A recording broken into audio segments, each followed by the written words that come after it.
2026년 6월 12일 박동창의 맨발로 쓰는 아침 편지 스러시 숲길 맨발 걷기는 꿈과 이데아를 쫓는 길이다. 가로 2019년 8월 31일자 앵콜입니다. 가로 좋은 아침입니다. 오늘은 병곡초등학교에서 저의 제안에 따른 소현댁의 노력과 서영희 부회장님, 경산 김석진 사장님의 후원으로 조성된 아름다운 항토마당의 개장식이 열리게 됩니다. 함양 상림숲과 병곡마을의 중간 지점에 위치해 앞으로 상림숲을 지나 병곡초등학교를 거쳐 소현마을까지 이어지는 맨발길이 만들어지고 병곡초등학교가 맨발 특성화 학교로 자리 잡게 되는 첫 단추를 꿰는 역사적인 하루가 됩니다. 관련해 왜 함양이 맨발의 발원지인지를 상징하는 70년 전 저의 일화를 어제에 이어 오늘은 여러분들과 다시 아래의 글로 나누고자 합니다. 어제 아침 편지에서 제가 저의 어린 시절 제 스스로 졸라 시골의 조부모님 밑으로 가서 자랐습니다. 고 말씀드렸더니 소명님이 왜 어린 나이에 시골에서 살아가고 싶으셨을까? 대부분 부모 곁을 떠나기 두려운 나이셨을 텐데 회원분들께서 궁금해하실 것 같습니다. 고 댓글을 다셨습니다. 이에 잠시 그 과정을 말씀드리고자 합니다. 그 과정은 저의 평생을 꿰뚫고 있는 꿈과 이데아를 찾아가는 구원의 길이기도 하기 때문입니다. 지금부터 약 70년 전 저의 조부모님의 회갑년에 참석하기 위해 부산에 살던 저의 부모님과 저의 형제들은 당시 반트럭 가로 그때는 쓰리쿠터라고 불렀습니다. 가로의 뒷칸에 앉아 조부모님이 살아계시는 지리산 및 함양으로 올라갔습니다. 당시 저는 3살이었기 때문에 당연히 저희 모친의 무릎에 안겨 올라가고 있었고요. 그런데 차가 진주 근처 산골을 돌아 달릴 때 찻길 가로 당시는 신장로라고 불렀습니다. 가로 양쪽에 붉은 진달래꽃이 만개하여 덮고 있는 붉은 산 등성들이 나타났고 마침 그때 진달래꽃을 꺾고 하나를 안고 그 산 등성이를 내려오고 있는 작은 소녀의 모습이 어머니 무릎에 안겨있던 저의 눈에 번쩍 들어왔습니다. 그때 그 진달래 꽃밭 속 진달래를 한 알음 아는 작은 소녀의 모습이 너무나 인상적이었고 그 장면이 3살짜리 저의 눈과 뇌리에 깊이 각인되었습니다.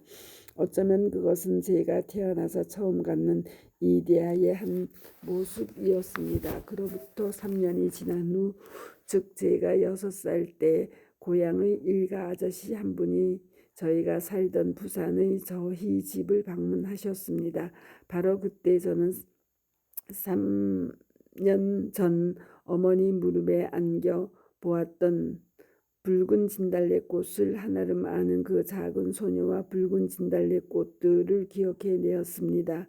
그리고 저는 즉시 무슨 일이 있더라도 그 아저씨를 따라 함양으로 다시 올라가야 한다고 생각하였습니다. 어린 제 마음에 그 소녀를 그 붉은 진달래꽃이라는 이데아를 다시 만나기 위함이 아니었을까 싶습니다. 그래서 그 아저씨를 무작정 따라 나섰습니다. 그리고 그날 밤 다른 친척 집에서 유숙하는 그 아저씨 옆에서 떨어지지 않고 내일이면 함양으로 올라간다는 사실에 가슴이 설레어 있었습니다. 그날 밤 저희 어머니가 다시 달려오셔서 집으로 돌아가자고 끈질기게 종용하셨지만 저는 그를 끝내 거절하고 다음날 그 아저씨를 따라 함양으로 홀연 따라 나섰던 것입니다. 그것이 바로 제가 그로부터 5년간 할머니 할아버지 밑에서 시골 생활을 하게 된 계기가 되었습니다. 그리고 그로부터 시골의 대자연을 배경으로 일어나는 각종 삶의 모습들이 저의 삶의 근저를 이루게 되었습니다. 그것은 어쩌면 어린 나이에 도시 생활을 했더라면 가지기 어려웠을 저만의 서정적이고 모가적인 삶의 방식의 한 배경이 되지 않았나 싶습니다. 그리고 동시에 붉은 진달래 꽃을 한아름 아는 그 소녀는 바로 제가 쫓고 추구하는 이데아의 한 상징이 되었습니다. 그래서 한번 옳다고 판단하는 일이 생기면 무슨 일이든 그 일을 끝까지 밀고 나가는 그런 삶의 한 원동력이 되지 않았나 싶습니다. 그 이후 저의 사회생활에서 또 저의 삶에서 두 가지의 큰 꿈이 제가 추구하는 진달래를 한아름 든 소녀의 모습으로 등장하였습니다. 지난 저의 졸조 가로 맨발 걷기의 기적 가로에도 서술되어 있는 바와 같습니다. 그 첫 번째 금융인으로서 세계 시장을 정복한다는 그런 꿈이었습니다. 그래서 젊은 나이에 헝가리로 폴란드로 유럽의 대평원을 말달리며 곳곳에 적은 규모이지만 금융의 성곽을 성공적으로 구축하고 우리의 태극기를 휘날리게 되었습니다. 하지만 귀국 후 우리나라 금융회사의 글로벌화를 이루고자 하는 마지막 꿈에서 타의에 의한 좌절의 쓴맛을 보게 되었습니다.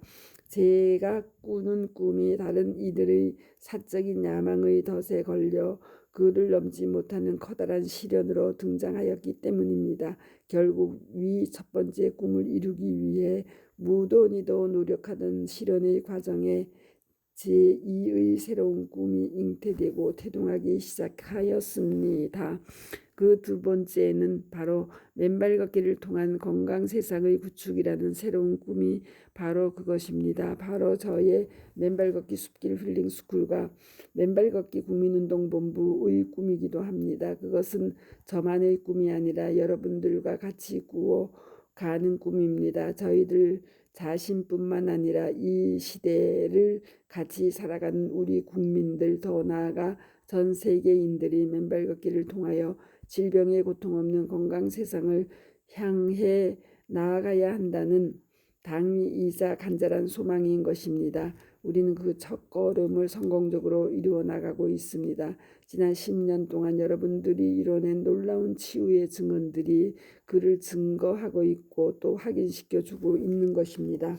어제도 저희 아침 편지에서 서술하였지만 지난 수천 년간 이루지 못했던 무병장수의 인류의 꿈이 마침내 땅 흙과의 접지를 통한 맨발 걷기를 통해서 구현될 수 있다는 가능성을 인류의 역사상 처음으로 우리들이 같이 열어 보여주고 있는 것입니다. 바로 맨발 걷기를 통한 질병의 고통 없는 건강 세상의 구축의 꿈입니다. 이제 그 꿈이 오늘 이곳 함양 소현 마을에서 타임캡슐의 안치와 10주년 기념 식수 그리고 기념비의 제막으로 그 역사적인 막을 다시 올리게 됩니다.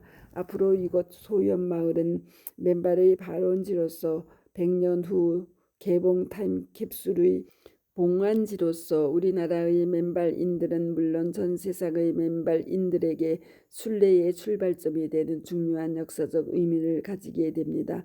바로 전 세상 사람들이 질병과 노화의 걱정이 없는 건강한 세상의 출발점이 될 것이라고 하겠습니다. 감사합니다. 맨발 걷기 숲길 힐링 스쿨 네이버 카페의 아침 편지입니다. 스토리 양입니다. 감사합니다.